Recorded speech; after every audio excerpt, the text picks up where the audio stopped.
अस्सलामुअलैकुम वरहमतुल्लाहि वबरकातुहू। नाजरीन, स्वागत है आप तमामी नाजरीन का अलीमी एकेडमी 92 चैनल में। उम्मीद करता हूं कि आप तमामी नाजरीन बखैर होंगे। तो साथियों, आज फिर से मैं आपके बीच एक लेटेस्ट और बहुत अच्छी वीडियो लेकर के आपके बीच हाजिर हूं। और आपको मैं बता दूं कि ये आपके बिहार बोर्ड के 10वीं क्लास सिलेबस के जो किताबें थी, पहली किताब जो दरक्षा थी और दूसरी किताब जो रोशनी है, आज रोशनी को भी हम मुकम्मल करने वाले हैं फाइनली। तो आज हमारा बिहार बोर्ड के 10वीं क्लास के अंदर पढ़ाई जाने वाली दोनों की दोनों किताब मुकम्मल होती है साथियों। तो आज हम सिलेबस का खात्मा करने के लिए आए हैं। आज हमारा सिलेबस पूरा मुकम्मल हो रहा है।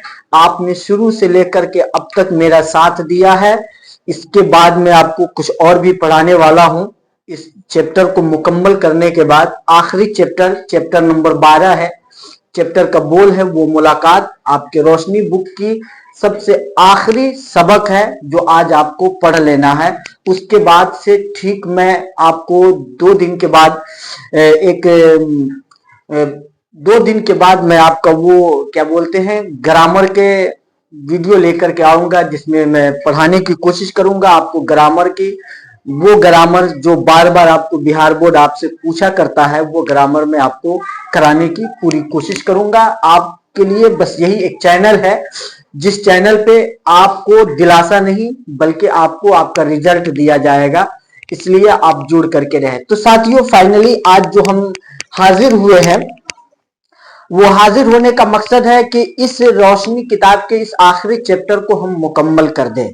तो साथियों, आप देखें कि आपके रोशनी बुक हिस्सा नज़म से एक आखिरी चैप्टर नंबर 12 है, जो ये एक नज़म है और ये एक मलयालम नज़म है, जो एक मलयालम नज़म है। और मलयालम जबान में ये नज़म लिखी गई थी, जिसके लेखक थे कौन? के सचेदानंद। और इस मलयालम जबान के नज़म को उर्दू में जो ट्रांसलेट किया था वो मिर्जा असलम थे। वो कौन है? मिर्जा असलम मिर्जा ने मलयालम जबान वो मुलाकात नज़म का तर्जमा उर्दू में करके हमारे बीच लाया है, जिस उर्दू के तर्जमे को मैं आपको पढ़ करके बताऊंगा कि शायर के सचेदानंद इस नज़म में क्या कहने की कोशिश की है और क्या बताने की कोशिश की है। इतना ज्यादा कॉम्प्लिकेटेड बात नहीं है, बिल्कुल नॉर्मल सी बात है। एक जवान लोगों के लिए ये बिल्कुल नॉर्मल बात है। वो आमतौर से वो इंसान की जिंदगी में होते ही रहता है। वो बातें मैं आपके बीच लेकर के आया हूं। तो साथियों, स्टार्टिंग में ही मैं आपसे गुजारिश करूंगा कि आप वीडियो को लाइक कर देंगे और ज्यादा से ज्यादा इसे शेयर कर दें। तो साथियों, ये एक नज़म है और ये मलयालम जबान का नज़म है, जिसको उर्दू में तर्जमा जो किया है वो असलम मिर्जा ने किया है। असलम मिर्जा ने उर्दू में तर्जमा करके बताया कि के सचेदानंद बातें क्या कहना चाहता है। जैसे कि जो टाइटल रखा है वो मुलाकात यानी मुलाकात की उस घड़ी को जहन में बसाना चाहता है और लोगों के जहनों में उतारना चाहता है। असलम मिर्जा का कहना है कि के सचेदानंद ये वो शायर हैं जिन्होंने इस नज़म को लिख करके बताया है।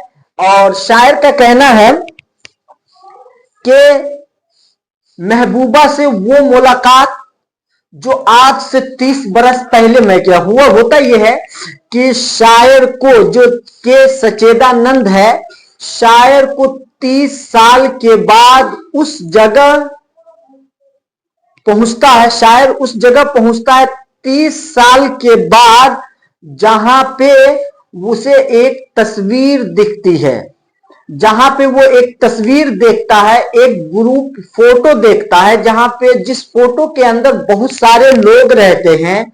शायर की नजर उस पूरे ग्रुप फोटो में, उस फोटो पे जाके उसकी नजर अटक जाती है जो फोटो उसके महबूबा का था। वो फोटो शायर के महबूबा का था। जैसे ही उस फोटो को देखता है वो पुरानी ख्यालों में खो जाता है।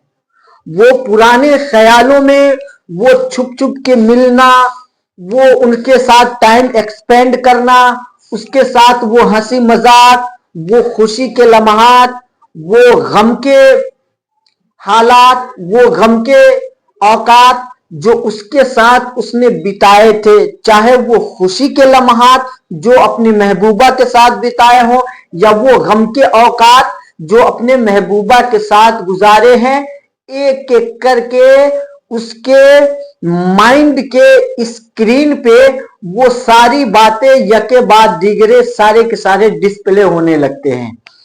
उसके जहनो दिमाग पे वो सारी तस्वीरें फिल्म स्क्रीन की तरह प्ले हो जाती है और वो सारी यादें यके बाद दीगरे आती चली जाती है, आते चली जाती है। क्योंकि शायद 30 साल पढ़ाई के 30 साल के बाद कहीं जॉब पे चला जाता है और किसी काम से 30 साल के बाद वो इस कॉलेज यानी वो स्कूल में लौटता है जहां पे उसकी एक महबूबा थी, उसकी एक जीएफ थी। वो वहां पहुंचता है तो उसको वही सारी चीजें याद आने लगती है, वो वीरानापन, वो स्कूल का बदल जाना, वो स्कूल के हॉस्टल का अलग अलग कलरफुल हो जाना, अलग अलग तरह के फूल लग जाना, अलग अलग जगह मकानात बन जाना। वो कॉलेज के अंदर सारी बदलाव को देखता जाता है और एक एक चीज को अपनी नजरों से मुशाहिदा करता जाता है कि ये वो जगह है जहां पे मैं अपने महबूबा से पहली बार मिला था, ये वो जगह है जहां पे अपने महबूबा से सेकेंड मर्तबा मैंने मिला था, ये वो जगह है जहां पे हम दोनों में नोक झोंक हुई थी। ये सारी बातें उसको याद आने लगती है और वो अपनी पुरानी ख्यालों में खो जाता है, पुराने ख्यालों में खो जाता है। लेकिन वो यादें, वो गुजारे गए औकात अब तो दोबारा जिंदगी में वापस नहीं आ सकते। वजह यह है कि पढ़ाई मुकम्मल होने के बाद ये अपने रास्ते हो गया था और उसकी जो महबूबा थी वो अपने रास्ते हो गई थी। तो ये एक लंबी मुसाफत हो गई, दोनों के बीच दूरी हो गई। शायर जब 30 साल के बाद वहां पहुंचता है तो सोचता है कि वो यादें फिर से जो आ रही है, वो यादें, वो लम्हात जो मैंने गुजार चुके हैं, काश के दोबारा मिल जाता। लेकिन ये दोबारा कैसे मिलते, चूंकि इनकी जो जिंदगी की सवारी थी वो समंदर के तेज बहाव में इतनी दूर जा चुकी थी कि दोबारा उस दिशा में लौटना इसके लिए गवारा नहीं था। इसलिए कि समंदर के बहाव के बीच में जो आ जाए फिर वो समंदर की उल्टे रुख, उल्टे दिशा में कभी नहीं आ सकता। पानी के उल्टी दिशा में कोई नहीं चल सकता, तो शायर का वहां आना मुहाल है। यहाँ पे इस नज़म में बताया गया है कि शायर के ख्यालात जो भी आए हैं, जो गुजरे हुए जमाने के जो हालात उसके सामने खुल रहे हैं, शायर उसको महसूस कर रहा है और दिल ही दिल में ये चाहता है कि ये खुशी के लम्हात मुझे दोबारा मिल जाए। तो ये असंभव है, ये कभी नहीं मिल सकता। ये इन लम्हात और शायर के वजूद के बीच में इतनी दूरी हो गई है, इतनी मसाफत हो गई है कि शायर का वहां पे पहुंचना संभव नहीं है। देखिए इस नज़म के खुलासा में आपके बिहार बोर्ड ने क्या लिखा है, आप उसे सुनने की कोशिश करें। देखिए लिखता है बिहार बोर्ड के शामिल निसाब मलयाली नज़म वो मुलाकात, मशहूर मलयालम शायर के सचेदानंद की एक खूबसूरत नज़म है। इस नज़म का उर्दू तर्जमा असलम मिर्जा ने किया। इस नज़म में मलयालम शायर के सचेदानंद महबूब के साथ एक यादगार मुलाकात का तज़किरा, एक यादगार मुलाकात की बात निहायत खूबसूरत अंदाज में किया है। वो किस तौर पे किया है सुनिए। शायर कहता है कि 30 साल की लंबी जुदाई के बाद मुलाकात होने पर कोई भी शख्स अपने पहले महबूबा को बआसानी पहचान सकता है, आसानी से, बगैर किसी तामुल के, बगैर सोचो फिक्र के वो पहचान सकता है। इस महबूबा से उस महबूबा से वाबस्ता अपनी यादें, मसलन गांवों का पुराना मकान, जदीद तब्दीलियों के वजूद, पहाड़ पर फैला हुआ वीराना, उसके बावजूद के जदीद इमारत शोरो हंगामे से भरे हैं। वो तमाम बातें उसे याद है कि वहां पर कोई खड़ा था। स्कूल के एक पुराने ग्रुप फोटो में उसके महबूब की तस्वीर थी जहां उसकी पहली मुलाकात हुई थी। अगरचे उस तस्वीर को भी दीमक चाट चुकी थी। जब पहली मुलाकात का वो जगह जहां पे पहली मुलाकात हुई थी, महबूब की तस्वीर याद आती है तो शायर के जहन में, शायर के दिमाग में, उसके ख्याल में एक त्योहार का धूम मचने लगता है। एक त्योहार का धूम मचने लगता है। लेकिन ये सब बातें ख्यालों में ही होंगी, जाहिरी दुनिया से इसका ताल्लुक नहीं होगा, रियलिटी से कोई मतलब नहीं है। ये सब रील है, रियल नहीं है। लेकिन वो ढोल की आवाजें मंदिर की दीवारों से बाहर नहीं आती। गुज़श्ता 30 सालों की जुदाई में शायर जिस कर्ब और अजियत से गुजरा है, जिस परेशानी से और जिस तकलीफ से गुजरा है, उस तवील जुदाई के सफर की तमाम बातें अपने सीने से लगाए हुए वो उन तमाम यादों को सूंघना और छूना चाहता है, उसको दोबारा महसूस करना चाहता है। तो आप बताइए कि शायर का ऐसा करना क्या ये संभव है? शायर जो चाह रहा है, क्या शायर को वो चीजें मिल सकती है? नहीं मिल सकती। क्यों? इसलिए कि ये असंभव चीज है जिसकी ख्वाहिश दोबारा शायर कर रहा है। लेकिन इन तमाम यादों के दरमियान एक समंदर हायल है। क्या? इन दोनों के बीच इतनी दूरी हो गई है कि पहुंचना मुश्किल है। समंदर हायल है, समंदर बीच में आ गया है। वो अपने महबूब को देखकर निहायत बेरुखी के साथ उससे पूछता है कि क्या तुम खुश व खुर्रम नहीं हो? यानी तुम खुशी से तो हो, क्या तुम खुश नहीं हो? यानी मुझसे जुदा होकर, मुझसे अलग होकर क्या तू खुशी के साथ अपनी जिंदगी को नहीं गुजार रही है? महबूब इस बात में जवाब देती है, मैं अपने दिल में महबूब से बातें कर रहा और महबूब से पूछ रहा कि क्या तुम मुझसे जुदा होकर खुश तो हो? तो उसको ख्यालों में ही जवाब मिलता है पॉजिटिव कि हाँ मैं तो खुश हूं, मैं तो खुश हूं। हाँ, वो अपने ताबूत में पड़ी लाशों की तरह गुफ्तगू करती है। शायर को दूर से महबूब को आवाज सुनाई देती है, लेकिन उसी तरह गोया एक नाकाबिले बर्दाश्त बोझ उठाए समंदर में बहती चली जा रही है। ऐसा फिर शायर को फिर महसूस हो रहा है कि जवाब भी मुझे मिल रहा है और ऐसा मिल रहा है कि वो जवाब की आवाज जो है ना धीरे धीरे स्लो होती चली जा रही है।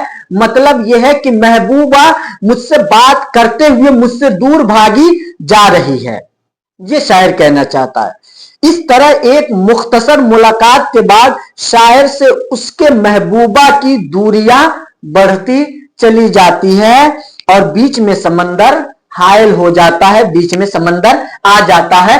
फाइनली यहाँ पे बात ये कही जा रही है कि शायर 30 सालों के बाद जिन यादों को अपने माइंड में ला रहा है, जिसको रिवर्स गियर में डाल करके वो अपने माइंड को और पुरानी यादों को फिल्म स्क्रीन की तरह वो डिस्प्ले हो रहा है, वो उसे देखता जा रहा, तो शायर उस चीज को दोबारा महसूस करना चाह रहा 30 साल के बाद। तो क्या ये 30 साल के बाद शायर का ऐसा करना ठीक है, या शायर को वो चीजें मिल सकती है, वो यादें उनको दोबारा मिल सकती है? मुझे तो लगता है कि ये असंभव है, इसलिए कि गया वक्त फिर हाथ आता नहीं। साथियों, आपको कैसा लगता है? आप इसे कमेंट बॉक्स में जरूर बताइएगा कि क्या शायर को वो यादें दोबारा मिल सकती है या फिर वो दोबारा उसे नहीं मिल सकती। आप कमेंट सेक्शन में आकर के हमें अपनी राय जरूर दें।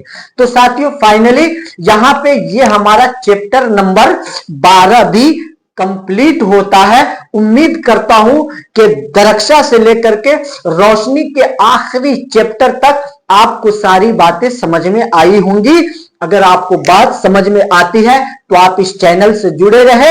ये चैनल आपको दिलासा नहीं बल्कि आपको आपका रिजल्ट दिलाएगा। और जिन लोगों का सिलेबस मुकम्मल नहीं हुआ है वो आप अलीमी एकेडमी 92 चैनल के प्लेटफॉर्म से जो प्लेलिस्ट में तमाम वीडियो मौजूद है, आप जो है ना चैप्टर वाइज आप सारी वीडियो को वॉच करें और उसे समझने की कोशिश करें और एक एक पॉइंट को अपने माइंड में कवर करके रखें। याद रखें, ये वो पॉइंट मैंने आपको दिए हैं उन वीडियोस में जो पॉइंट बिहार बोर्ड उसी पॉइंट को पूछता है जो मैंने पढ़ाया है। इसलिए कि पढ़ाने को तो बहुत कुछ पढ़ा सकता हूं लेकिन वो बेसूद है, वो बेकार हो जाएगा, आपका भी वक्त बर्बाद होगा, मेरा भी वक्त बर्बाद होगा। तो हम ऐसा क्यों न करें कि हमारा समय भी बच जाए और हमारा काम भी निकल जाए। तो मैंने उन्हीं पॉइंट को वहां कवर किया है जिन पॉइंट को बिहार बोर्ड पूछता है। तो आप उन्हीं पॉइंट को अपने माइंड में कवर करके रखें। यकीन रखें, आपका रिजल्ट बताएगा कि आपने पढ़ा किससे है, आपने पढ़ाई क्या की है, आपका रिजल्ट बताएगा। क्योंकि हम दिलासा नहीं रिजल्ट देते हैं। उम्मीद करता हूं कि आपको सारी बातें समझ में आई होंगी। अगर बात आपको समझ में आ गई है तो वीडियो को लाइक कर देंगे, ज्यादा से ज्यादा इसे शेयर कर देंगे। हाँ, जो लोग इस चैनल पे नए हैं ना वो इस चैनल को सब्सक्राइब कर देंगे और साथ में बेल आइकन को दबा दें ताकि हर रोज आने वाली वीडियो सबसे पहले आप तक पहुंच सके। आज की वीडियो में बस इतने ही, इजाजत चाहता हूं। खुदा हाफिज, अस्सलामु अलैकुम।